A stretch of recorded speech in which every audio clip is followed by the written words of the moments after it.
mining, biodiversity, climate regulation, sustainable fashion. Every day we are faced with an overload of ESG-related news from different sources covering many topics. So if you want...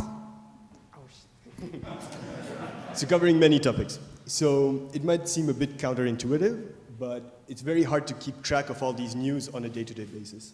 So we decided to create even more news. And let me just explain why. The reason is that it's actually quite difficult to stay on track of all the news that's being created.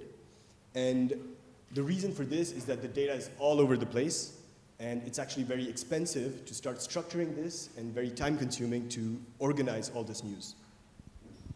So at RAM, our solution is to use machine to help us in analyzing news. So we have all the tech covered on the ML side, so we are able to train engines to analyze ESG news. The problem is that we lack the input data for the training. This data is very expensive, it's unlabeled, so the solution we were expecting for this challenge is to create synthetic data that would help us train machine learning algos to detect ESG controversies.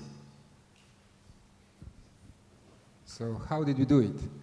We used our best friend BFF GTP3. It's impressive. If you try it, you'll be addicted to it.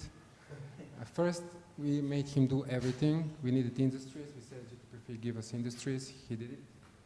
Then we sent him give us some topics. He created the topics for us. Then we said give us some styles and some newspapers. Done. He did it for us, of course.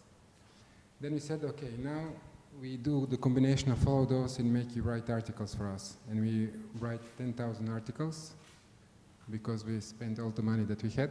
If now we do more. And then at the end we said, let's do it 20 more times. And it was done.